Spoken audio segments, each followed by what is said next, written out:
भट्टी साहब, ये जायज़ मुतालबा है पाकिस्तान तहरीक इंसाफ का कि भाई सबके केसेस जो हैं उसके साथ हमारा केस भी करें, लेकिन चूंकि इन्होंने अपने लिए खुद ऐसे मयार तय किए थे ना, तो ये बाकी जमातों का भी होना चाहिए, लेकिन इस साथ आपका नज़दीक साथ होना चाहिए सारा। देखिए, ये तीन बातें। पहली बात तो ये है कि बिल्कुल सारी पार्टियों का होना चाहिए। किसी का कोई पहले स्ट्रक्चर नहीं था, कोई निज़ाम नहीं था, कोई असूल नहीं था, कोई कायदा नहीं था, कुछ भी नहीं था। जो भी जहाँ से पैसे मिलते थे वो कर लेते थे। ये होना चाहिए। सबसे पहले तो एक मैं अक्सर कहता हूँ कि एक बिलावल भुट्टो ने कहा था कि मेरी वालदा की हुकूमत गिराने के लिए नवाज शरीफ साहब ने उसामा से पैसे लिए। दोनों को इलेक्शन कमीशन को बुलाना चाहिए क्योंकि ये भी फॉरेन फंडिंग है। इसके अलावा जमात इस्लामी पर उस पर GUI फजल रहमान पर बड़े इल्ज़ामात लगते हैं कि बाहर से फंडिंग है। TLP पर हुकूमत ने अभी कहा कि बाहर से फंडिंग है। इसके अलावा पीपल्स पार्टी का और मुस्लिम लीग नून के ने मुबैना तौर पर नैब के जो सारे डॉक्यूमेंट्स उसके मुताबिक उन्होंने पार्टी के फंड ज़ाती मुलाजमों के नाम पर खुलवाए और फिर पैसे और तहरीक इंसाफ। पहली बात तो ये कि सारों का होना चाहिए और वंस फॉर ऑल ये मामला क्लियर होना चाहिए, बल्कि इनको खुद अपने आप को पेश करना चाहिए ऑडिट के लिए भाई। हाँ। दूसरी बात जो ये है कि फ़ारूक भाई की एक अपना है, तहरीक इंसाफ ने 7 साल हो गए, बहुत डिले किया है। माने ना माने, हाई कोर्ट में गए, सुप्रीम कोर्ट में गए, इलेक्शन कमीशन में आए, रिकॉर्ड देर से पेश नहीं हुए।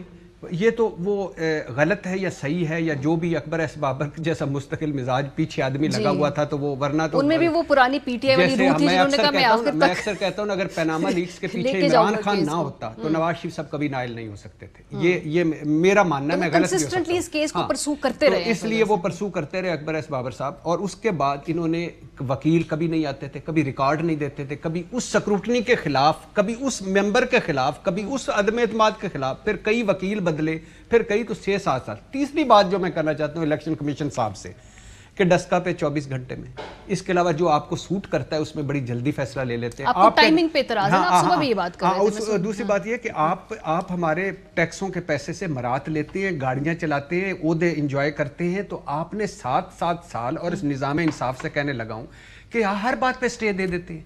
यानी मैं चला जाऊं, मारिया मेमन का प्रोग्राम मेरा प्रोग्राम है, स्टे मिल जाएगा मुझे, मैं अब अदालत से लेके आ जाऊंगा। तो ये क्यों है? मजाक बन गया है ये अजीबोगरीब। इसको थोड़ा बात को आगे लेके ये लंबा जो चला, एक तो तरीके इंसाफ, दूसरा हमारा जो इफ एंड बट्स है उसकी वजह से लंबा चला। सियासी मसलतों की बात भी होती है ना, ये टाइमिंग वाला सवाल आम है। मजहर साहब, कोई टाइमिंग इंपॉर्टेंट है इस वक्त जो ये तेजी से पेशरफ्त हो रही है, या ये ठीक है? आपका ख्याल है कि ये जो कानूनी मामला उनको उतना वक्त लगता है और ये इस वक्त इसी टाइम लाइन में ऐसे ही ये फैसले जो थे इनकी तरफ आगे बढ़ रहा था, या ये कोई टाइमिंग का चक्कर है बीच में? शुक्रिया मारिया। देखिए, टाइमिंग, मुझे नहीं पता कि टाइमिंग का मसला है या नहीं है। ये केस तो 6 महीने या साल भर में डिसाइड होना चाहिए था। प्रॉब्लम कहाँ आई है? प्रॉब्लम ये है कि ये जो पॉलिटिकल पार्टीज हैं जितनी भी, ये अपने हिसाबात खुद अपनी पार्टियों में नहीं देते। यानी जो पार्टी स्ट्रक्चर्स होते हैं हमारी पॉलिटिकल पार्टीज के, अनफॉर्चुनेटली PTI ने 2013 में एक अच्छी मिसाल कायम की, पार्टी इलेक्शन करा के उसके बाद उन्होंने भी वाइंड अप कर दिए पार्टी इलेक्शंस। वो भी उसी नामजदगियों पे चले गए। और ये जो फंडिंग वाला मामला था ना, ये चूंकि उस ज़माने में मैं आरिफ अलवी साहब पार्टी के सेक्रेटरी जनरल थे, उनसे मेरी गुफ्तगू होती रहती थी। जब PTI में जिस तरह फंड्स आ रहे होते थे, वो खुद भी ये बात करते थे कि हम उसको सही मानों में मैनेज नहीं कर पा रहे। किस मद में आए हैं, किस तरह बस पार्टी के इलेक्शंस की वजह से और दीगर वजूहात की बिना पे लोग मेंबर्स बन रहे थे, दबा के मेंबर्स बन रहे थे, बड़ी लाखों की तादाद में मेंबर्स बने। उस चीज़ को वो मैनेज नहीं कर पाए, जिसकी वजह से ये प्रॉब्लम खड़ी हुई अल्टीमेटली।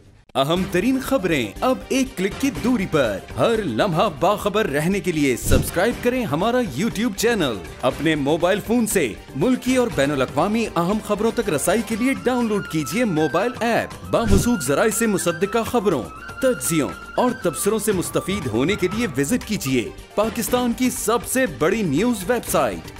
ARY न्यूज पहुंचा रहा है खबरें सबसे पहले आप तक, ताकि आप रहें हर लम्हा बाखबर।